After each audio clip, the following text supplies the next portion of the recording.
오늘 여러분들에게 한 사람을 소개하겠습니다.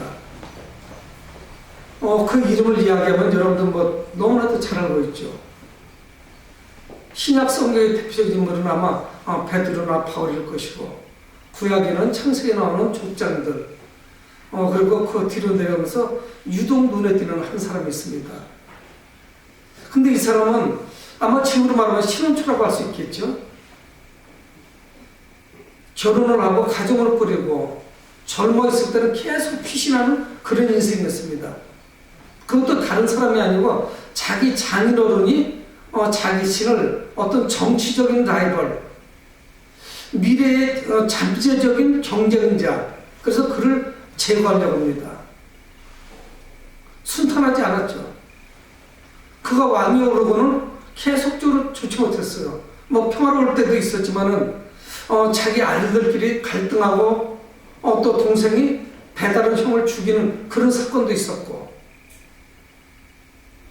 쉽지 않았습니다. 또 한때는 자기 아들의 반역에 의해서 야방노조하는, 그래서 강을 건너고 그냥 정처 없이 도망치는 이런 신세였습니다. 오늘 바로 시편 28편 그 1절 위에 있는 것 같이 표제가 나와 있죠. 다윗의 시. 다윗이 그런 삶을 살았습니다. 아주 파란만장한 삶을 살았죠. 그래서 그는 내가 무덤에 내려가는 자와 같습니다 하고 노래하고 있습니다. 어느 정도인지 이해할 만하죠. 여러분, 우리도 세상을 살아가다 보면은 정말 무덤에 내려가는 자와 같이, 무덤에 내려간다는 의미는 뭘까요? 죽은 거나 짐겹다는 거죠. 살아있지만 호흡하고 있지만 죽은 상황, 그래서 벼랑 끝에 삶을 살고 있습니다. 다윗은 왕이 되기 전에도 고난이 찾아왔고 왕이 된 이후에도 순탄하지 않았습니다.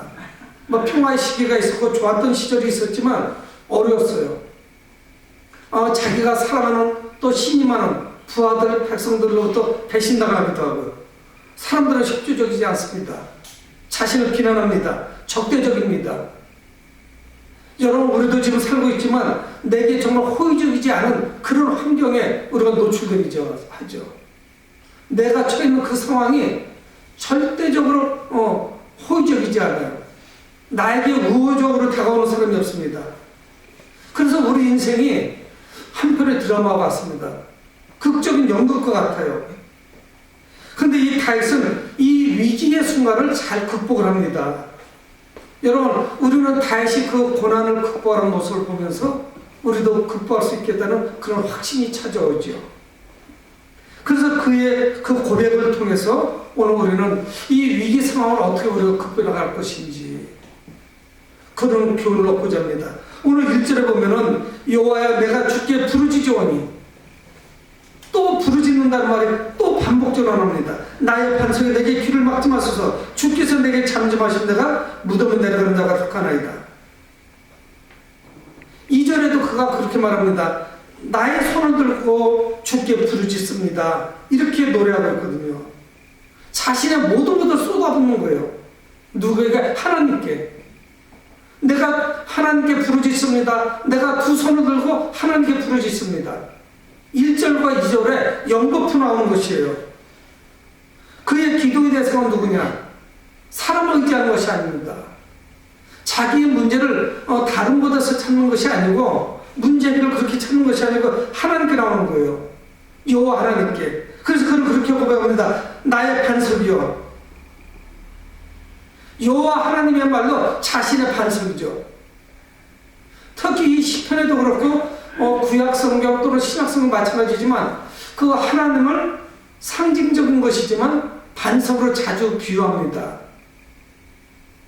견고한 바위, 이런 작은 돌멩이가 아니라 집착하는 것, 산더미 많은 그런 견고한 바위, 흔들림이 없는 바위, 그걸 주로 우리는 반석 그렇게 이야기하죠. 신약 성경은 페트로스라고 하는 이름이 반석이죠. 개발하는 의미를 가지고 있죠. 그는 누구에게 기도해야 되는지 압니다. 그래서 반석 대신 하나님께 나와서 기도하는 것이죠. 이 반석이라는 의미는 뭡니까? 힘이 있다는 것이죠. 능력이 있습니다. 안정성이 있어요. 않습니다. 나의 반석 되시는 여호와 하나님, 그분께 나와서 부르짖는 거예요. 자신의 모든 것을 다 쏟아놓는 거예요. 이런 말할 수 없이 고통 가운데 있습니다. 표제는 더 정확하게 설명해 주지 않고 있어요. 자기 아들에게 쫓겨서 지금 야만도 좋아할 그때인지, 그게 더 가깝죠? 신학자들은 그렇게 이야기합니다. 신발도 신지 못하고 도망갔어요. 얼마나 급한지. 정신없이 도망치는 거죠. 그는 그렇게 탄원합니다. 1절 중간절에 보면 나의 반석이여 내게 귀를 막지 마소서. 귀를 막지 마소서.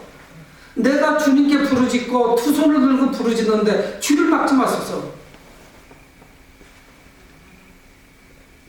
귀를 막는다는 건 뭡니까? 외면한다는 이야기죠. 하나님께서 자신을 외면하면 이건 큰 문제죠. 침묵하시면 문제가 심각해집니다. 여러분, 우리도 이런 경험을 많이 하죠. 정말 기도는 열심히 하는 것 같은데 하나님은 침묵하시는 거예요. 저도 정말 많이 경험하거든요. 이게 기도했는데 속 시원하게 응답해 주시는 게 그렇게 흔치 않죠. 진이 다 빠져요. 언제쯤 응답해 주실지. 계속 하나님께 부르짖지만 하나님은 침묵하십니다. 아직 때가 안 된 거죠. 근데 기도하면 저희들은 못 살겠는 거예요. 너무 힘드는 거예요. 귀를 막지 마소서. 그렇게 탄원하는 것이에요. 그뿐 아니죠. 주께서 내게 잠잠하시면, 귀를 막으시는 거나 잠잠하시는 거랑 뭐 내용은 똑같은 거 아니겠어요? 자기는 지금 애 같아서 하나님께 부르짖고 하나님께 기도하고 간구하고 있는데 하나님께서 침묵으로 일관하시는 거, 하나님의 호흡 소리도 들리지 않는 거, 도대체 하나님께서 내 기도에 들으시는 건지 감이 안 잡히는 거예요. 천지가 고요하니까 너무 힘이 들죠. 이 위기를 극복하는데. 하나님께서 잠잠하시면 내가 무덤에 내려가는 자와 같을까 하나이다. 하나님이 침묵하시고 잠잠하시고 귀를 막으시면 자신은 무덤에 내려가는데 죽은 사람 아니겠어요? 시신이죠. 죽은 거랑 똑같아요. 어떤 소망도 없어요. 여러분, 죽었는데 무슨 희망이 있어요? 살아있을 때 소망이 있는 거지. 뭘 이렇게 되고 저렇게 되고죠. 어떻든 생명이 있어야 될 거 아니에요? 근데 그는 하나님이 잠잠하시면 내가 무덤 안에 내려가는 자 같을까, 그렇게 염려하는 거예요. 여러분, 우리는 기도해야 됩니다. 기도하지 않으면 사실 그게 죽은 목숨이 있죠. 하나님께서 응답하시지 않아도 죽은 목숨이고요. 여러분, 응답이 없다면 뭘까요? 우리 이방인이나 다를 바가 없어요. 그래서 2절에 그는 고백합니다. 내가 주의 시선소를 향하여 나의 손을 들고 주께 부르짖을 때 나의 간구하는 소리를 들으소서. 1절, 2절에 반복하는 거예요. 단어 사용만 좀 바꿨을 뿐이지 똑같은 내용이에요. 지성소를 향하여, 하나님의 보좌가 있는 곳, 하나님께서 계신 곳, 예루살렘 성전을 향하여 그는 부르짖는 것이면 손을 들고 부르짖는 거예요. 더 이상 간절함이 있을 수가 없어요. 여러분, 손을 든다는 의미는 굉장히 여러 가지 의미가 있습니다. 뭐 예전에 보면은 손을 들고 기도하다 보면은 얼마 이걸 들고 기도할 수 있겠어요? 금방 힘이 들어서 내려오죠. 우리는 성경에서 손을 들고 기도했던 거 기억나는 장면이 있죠. 아벨과의 전쟁에서 모세가 손을 들면 전쟁에 승리하고 손을 내리면 실패하는 거예요. 80대 노인네가 손을 들으니 얼마나 오래 들고 있겠어요. 그래서 아론과 홀이 모세를 앉혀놓고 두 손을 양쪽에서 보좌에서 붙잡아 주죠. 그랬더니 해가 질 때까지 승리했다. 성경이 이렇게 말씀하고 있지 않습니까? 손을 든다는 건 뭡니까? 항복했다는 것을 의미해요. 내 잔은 완전히 깨진 거예요. 나는 내 서로 끝이 아무것도 없는 거예요. 내 고집, 내 아집, 이게 죽은 것 같은데 슬슬 나와요. 위기 때 찾아 나와요. 그래서 막 혈기로도 이게 분출되기도 하고, 고약한 성품, 과거 이게 사라졌는 줄 알았는데 이게 살아있죠. 다윗은 고백합니다. 나의 손을 들고 주의 성소, 지성소를 향하여 내가 주님께 간구합니다. 부르짖습니다. 더 이상 눈을 감을 곳이 없어요. 여러분, 우리는 복음서에서 보지 않습니까? 불의한 재판장의 비유. 불의해요. 불의한 사람이에요. 그래서 그 과부가 매일매일 가서 탄원하는 거예요. 나의 억울함을 풀어달라고. 근데 묵묵부답이에요. 대꾸도 안 합니다. 힘도 없고 돈도 없고 뭐 능력도 안 되고 인맥도 안 되는 그 과부를 누가 편들어 주겠어요. 근데 나중에 어떻게 해요? 성가셔서 들어주죠. 귀찮아서. 내가 저 과부의 문제, 탄원하는 문제를 해결해 주지 않으면 내가 귀찮은 거야. 내가 못 살게 되는 거예요. 매일매일 쫓아오니까. 그래서 그는 그렇게 표현하거든요. 저 여인이 나에게 와서 늘 탄원하는 게 복싱할 때, 권투할 때 주먹으로 한 대 맞은 것 같다는 거예요. 내가 너무 힘든 거예요. 그래서 불의한 재판장인데 뇌물이라도 받아서 빨리 해결해 줬죠. 그런데 이 여인이 매일 찾아오니까 해결해 주는 거예요. 그런데 하늘아버지는 어떻게 했어요? 여러분, 이 바로 다윗이 그런 기도를 드리고 있습니다. 응답을 위해서 몸부림치는 거죠. 여러분, 우리는 이거 좀 뭐 상대가 보여야 싸우죠. 현미경, 일반 현미경으로도 보이지 않는 바이러스균이 찾아서 싸울 수도 없고 무기도 없고 그런 경험도 해본 적도 없고 어떤 약도 써지지가 않고 경제는 그냥 나가자 빠지고 사람들은 돌아다니지도 않고 장사도 안 되죠. 실직하죠. 지금 이루 말할 수 없이 어렵습니다. 우리가 할 수 있는 건 뭐냐? 유일한 것이면서 최대의 무기예요. 그건 기도밖에 없어요. 오늘 다윗과 같이 부르짖는 것밖에 없어요. 이건 뭐 누구를 원망할 수도 없어요. 세균을 원망한다고 될 일도 아닙니다. 한국 경제만 그런 것이 아니에요. 미국은 더 심각하다고 그래요. 여러분, 우리는 물러날 수가 없습니다. 기도하셔야 돼요. 목사야, 우리 교회가 먼저 기도해야 되겠죠. 누구한테 책임을 돌릴 수 있겠어요? 지난주 금요일날 다니엘 기도회 하다 보니까 오른교회도 3월 첫 주부터 예배를 한 번도 못 드렸더라고요. 방송으로만 드리고. 그래 교회도 답답하죠. 모여야 예배도 드리고 기도도 하고 하는데 지금이야말로 하나님께 우리의 참된 믿음을 보여드렸으면 절호의 기입니다. 내가 믿음 있다는 거, 나라와 민족을 사랑한다는 거, 다윗과 같이 간절히 기도해야겠죠. 우리가 물론 기도를 통해서 하나님께 부르짖기 전에 하나님을 알고 계세요. 근데 우리가 기도하면서 먼저 하나님의 뜻을 알게 돼요.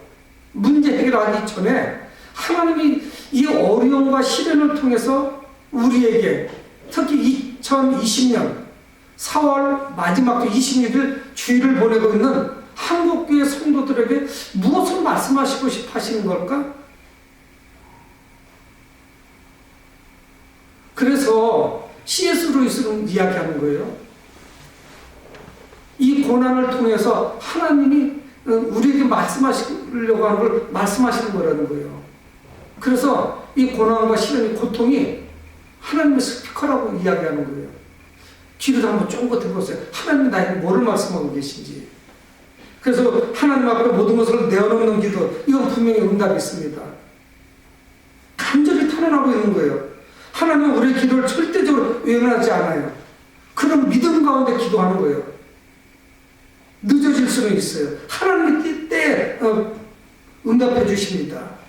그래서 이 다윗이 하나님께 간구하는 내용이 뭐냐? 악인들과 자신을 구분해달라는 거예요. 똑같이 취급하지 말라는 거예요. 저 악인들, 악당들하고 나도 똑같은 부류로 하나님 취급하시면 안 되죠. 그래서 그런 3절에 말씀합니다. 악인과 악을 행하는 자들과 함께 나를 끌어내지 마소서. 심판의 자리로 나를 끌어내시면 안 되죠.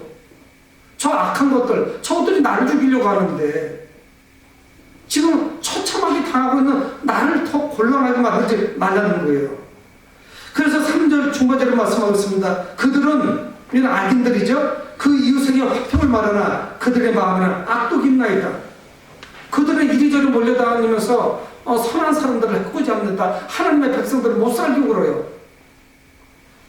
여러분 이번 코로나19로 쭉 진행되어 오면서 이상하리만큼 문제는 신천지가 그렇게 했는데 뭐 우리도 상당히 조심하죠. 제가 주변을 만나보니까 새벽 기도도 안 하죠.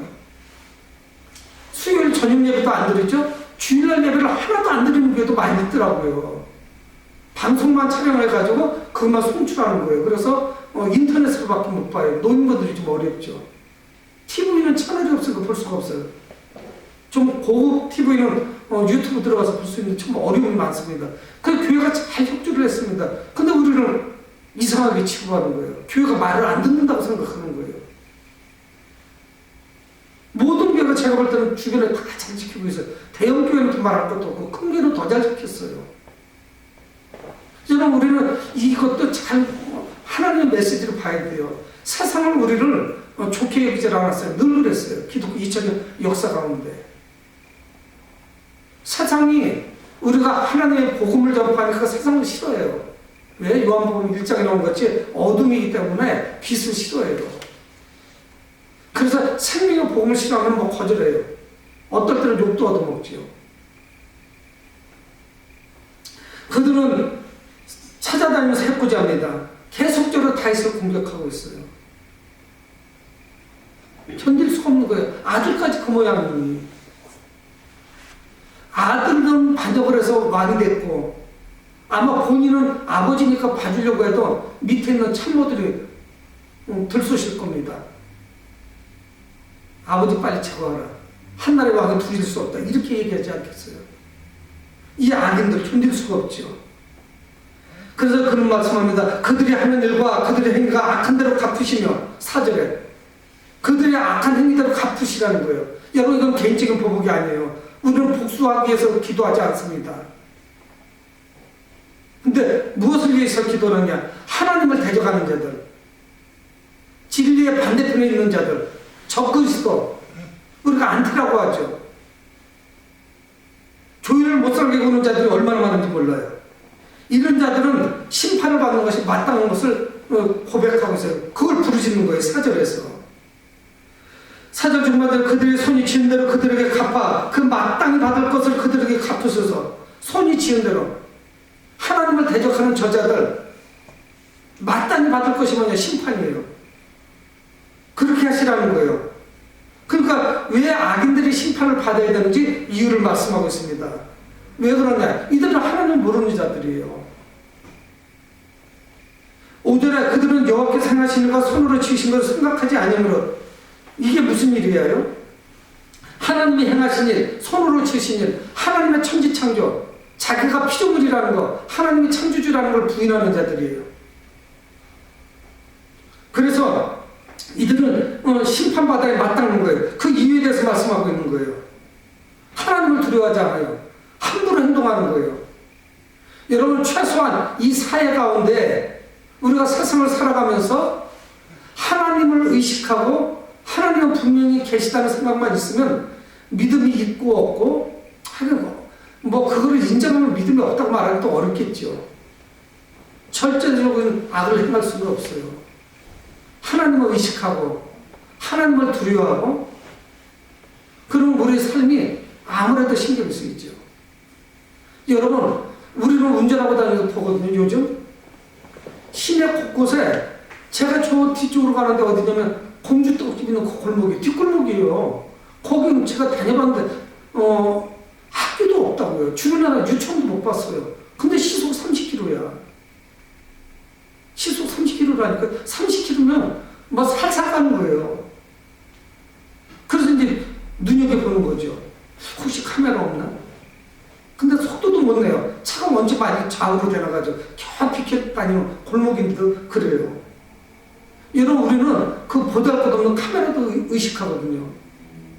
과속으로 안 걸리려고. 근데 다시 보니까 이들은 누구냐?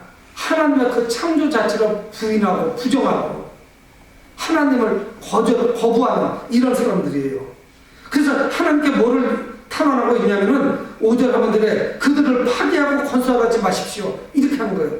그들을 파괴하라는 거예요. 그리고 건설하지 말래요. 이건 뭐예요? 조그만큼의 자리도 베풀지 말으시라는 거예요. 회복의 기회를 원천적으로 봉쇄시키라는 거예요. 여러분 파기시키고 다시 건설할 수 있잖아요. 무너뜨려버리고 다시 세우지 못하도록 하라는 거예요. 여러분 하나님께서 한번 파괴하시면 누가 세우겠어요? 하나님의 심판을 받고 누가 회복될 수 있겠어요? 살아남을 수가 없죠. 끝나는 거 아니겠어요? 여러분 하나님을 대적하는 자들은 심판을 피할 길이 없습니다. 그러니까 이 다윗에게 주신 하나님의 복은 뭐냐? 하나님의 아브라함에게 주신 복이 여전히 유효해요. 그것이 우리에게도 유효해요. 하나님의 복은 뭐냐? 창세기 12장 3절에 말씀하지 않습니까? 너를 축복하는 자에게는 내가 복을 내리고 너를 저주하는 자에게는 내가 저주하리니 땅의 모든 족속은 너로 말미암아 복을 얻을 것이라 하신지라. 얼마 안 됐잖아요. 창세기 12장 이 앞부분을 제가 설교한 지. 아브라함을 축복하면 하나님이 그 사람에게도 복을 주신대요. 근데 아브라함을 저주하면 하나님이 그 당사자에게 저주를 하시겠다는 거예요. 저주하는 사람을. 그러니까 모든 족속이 아브라함 때문에 복을 받아요. 이 대한민국에 복을 받는 것은 영적으로 아브라함의 후손인 갈라디아서에서 말씀하시는 우리 믿는 사람들 때문에 복을 받는 거예요. 요셉이 그러지 않았을까? 요셉 하나 때문에 가는 데마다 복 받는 거예요. 그 사람들 하나님 믿는 사람들도 아니에요. 보디발의 집에 복을 받죠. 애굽도 복을 받은 셈이에요, 사실은. 그러면서 이 다윗은 그 하나님께 아직은 이루어지지 않았어요. 그의 기도가 그의 탄원이 응답됐다는 근거는 하나도 없어요. 근데 다윗의 시가 다 이렇습니다. 지금 그 억울함, 그 자신의 아픔, 슬픔, 눈물 때문에 하나님께 탄원하는데 그의 시는 꼭 마지막에 뭐냐면 감사로 끝나요. 찬송으로 끝납니다. 문제는 아직 해결 안 됐어요. 내가 부르짖는 그 하나님, 그 하나님께서 문제 해결해 주실 것이라는 확신이 있는 거예요. 확신 정도가 아니에요. 이미 해결된 거예요. 환경이 이제 다르게 보이는 거예요. 여러분 2절에서는 뭐였습니까? 귀를 막지 마소서. 내가 주께 부르짖으니 귀를 막지 마소서. 내가 손을 들고 주께 부르짖으니 내 간구하는 소리를 들어주세요 하고 노래했거든요. 근데 6절에는 바뀌었어요. 여호와를 찬송하며. 내가 여호와를 왜 찬송하느냐? 내 간구하는 소리를 들으심이로다. 아니 안 들어줬다니까 아직. 환경이 바뀌었다는 근거가 하나도 없어요 여기에. 근데 여호와를 찬송한대요. 하나님께서 내 간구를 들으셨기 때문에.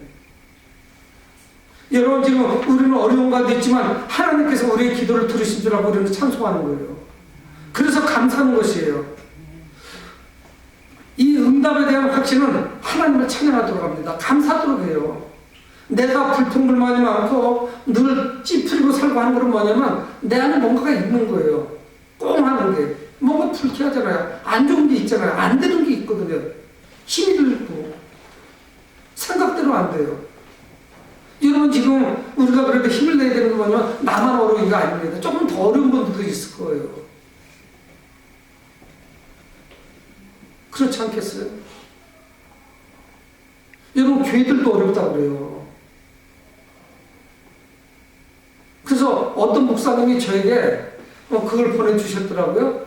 모 교회 분당 있는 교회인데 그 교회에서 지금 교회가 어려우면 임대료 내기도 어려운 교회 있으면 임대료 신청하라고 왔어요. 근데 저는 열어보지도 않았어요. 그랬더니 다른 목사님들 말씀하시더라고요. 100만 원이 내고 임대차 계약서 또 노예에 어떤 확인서가 있으면 이렇게 해준다고. 뭐 저는 쳐다도 안 받고 신청하려고 생각 안 했어요. 뭐 다른 데도 줄여서 하면 되는 거지. 임대료라고 해서 뭐 굳이 그걸 받을 이유가 없죠. 더 힘든 데도 있겠지만. 여러분 개인적으로 힘든 거 아니에요. 교회도 힘들어요. 가만히 생각해보세요. 예배 안 드리니까 어렵지. 성도들 수입도 떨어지니까 어렵지. 다 어려울 수밖에 없어요. 아마 교회는 두 번째일지도 모르죠. 여러분들 개인적으로 더 어려울지 몰라요. 매출이 떨어지고 실직을 하기도 하고.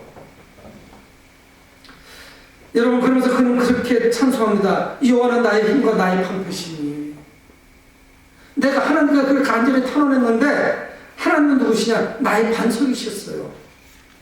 1절에서 하나님은 누구시냐? 나의 힘 되십니다. 나의 방파가 되어주세요. 적이 아무리 창을 던지고 활을 쏴도 방파가 되어주셔서 다 막아주시는 거예요.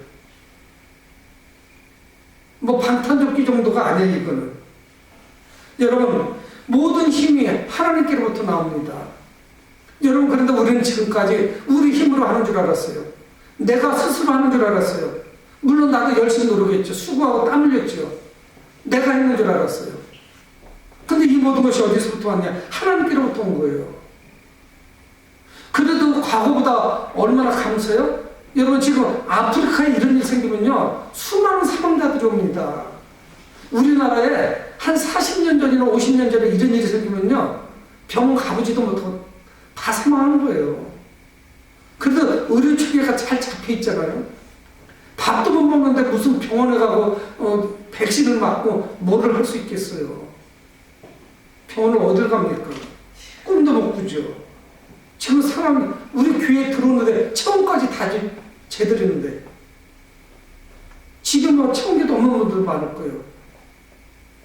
저희 집에 있는 거는 애들한테 하려고 겨드랑이에 꽂는 거 있어요. 오래전에 쓰던 거. 저게 필요할 줄 언제 알았겠어요. 그것도 비접촉식 이마에다가 1cm에서 2cm 띄우면 돼요. 그거 피부에 닿지도 않고 위생적이죠. 여러분, 우리는 늘 그런 마음이 있었어요. 요즘 살면서 어떤 메시지를 하나님께로부터 듣느냐면 우리가 좀 하나님 앞에 교만했어요. 하나님이 안 보였어요. 다 되니까. 죄송한 말씀입니다만 수급자 예전 같으면 어려웠어요. 하다못해 마스크에다가 문화상품권까지 줘요. 연극도 보고 영화도 보고 목욕탕도 가라고. 웬만한 그냥 중산층보다 뭐 훨씬 낫다 이거는 아니지만 이 레벨을 줄여주잖아요. 폭을. 절대 빈곤을 없도록 하려고 하는 거 아니겠어요. 근데 이게 우리는 단 우리 힘으로 하는 줄 알았다고. 이게 다 하나님께로부터 온 거죠. 이런 우리나라가 무슨 지하정원이 있어요? 뭐가 있어요? 우리 큰딸은 연락 왔더라고요. 호주는 6개월치 줬대요. 6개월치 생활비 주고 몇 명 이상 돌아다니지 마라. 함께 보이지 말아라. 집에 있으라는 거예요. 부자 나라랑 다르죠? 6개월치 받았대요.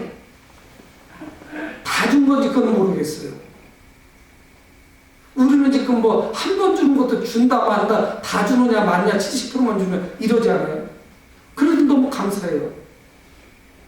이것도 안 되는 나라가 얼마나 많아요. 여러분, 그래서 다윗은 그렇게 고백합니다. 내 마음이 그를 의지하여 도움을 얻었도다. 내가 그분을 의지해서 도움을 얻었어요. 이런 고백이 있어요. 이제 도움을 주시는 분이 누군지 알아야죠. 내 인생에 내 삶에 나를 인도하시고 도움 주는 분이 누군지. 그래서 그가 7절에 말씀하는데 내가 크게 기뻐하며 내 노래로 자신의 노래로 하나님을 찬양한대요.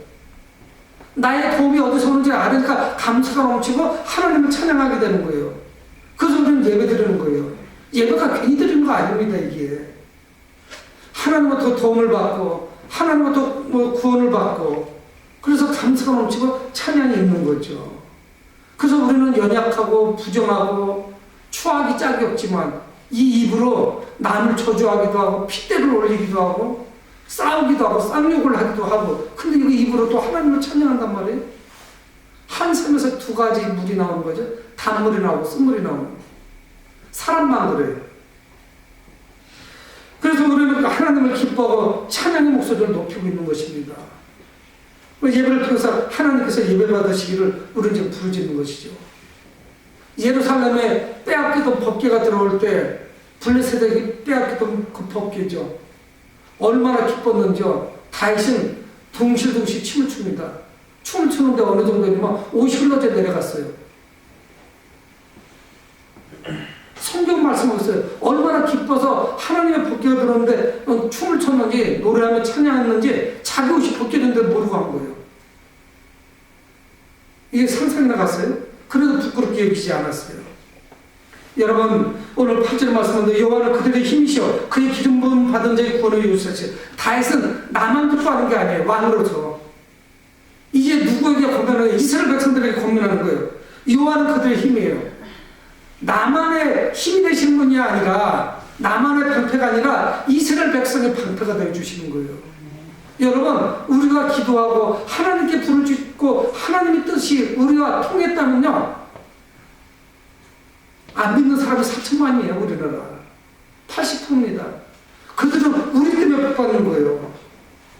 그의 기름 부으심 받은 자의 구원의 요새로다. 그래서 그런 말씀합니다. 9절에 주의 백성을 구원하시고 주의 사람의 복을 주시고, 우리 백성들을 구원하시고 주의 사람의 복을 주시고 우리 기업들의 복을 주시고 점포의 복을 주시고 일터의 복을 주시고 또 그들의 목자가 되셔서 영원토록 그들을 인도하소서. 여러분 이 구절 같은 말씀을 어디 있겠어요? 기도는 다윗이 했어요. 다윗이 기도했는데 자기 백성들을 위해서 중보하고 있는 거예요. 우리 백성들을 구원하시고 주님의 산업에 복을 주시고 우리 관심사에 우리 기업에 복을 주시는 거죠. 내가 하는 일에 경제적인 활동에 또 하나님께서 그들의 목자가 되셔서 양을 인도하시듯이 영원토록 그 길을 인도하소서. 사랑하는 성도 여러분, 우리는 그분의 목자, 양들입니다. 그분은 우리가 목자가 됐어요. 그래서 영원히 인도하시는 거예요. 이분은 다윗의 하나님이시고 바로 오늘 우리의 하나님이에요. 그래서 성경 창세기 말씀하고 있잖아요. 아브라함 하나님, 이삭의 하나님, 야곱의 하나님. 이 야곱은 뭐예요? 죽은 하나님이 아니에요. 아브라함의 하나님, 이삭의 하나님, 야곱의 하나님, 여러분들의 하나님, 저의 하나님입니다. 내 이름은 지우시면 안 돼요. 여러분 우리가 위기 때에 기도를 하지만 하나님께서 침묵하시는 것 같을 때가 있습니다. 오늘 다시 부르짖고 다시 만난 그 하나님이 나의 하나님이 되시기 바랍니다. 아들들이 잘 된다고 불평하지 마세요. 나 하나님께 열심히 하는데 왜 내가 힘드냐고 말씀하지 마세요. 이런 기회를 통해서 하나님이 오늘 성경을 통해서 말씀하세요. 그것이 그 말씀 나의 말씀입니다. 이 복음이 나의 복음이 되는 것이에요. 여러분 우리는 이미 오늘도 나와서 어렵지만은 기쁨과 찬양이라는 복을 누리고 있잖아요. 이 복보다 더 귀한 복이 어디 있겠어요.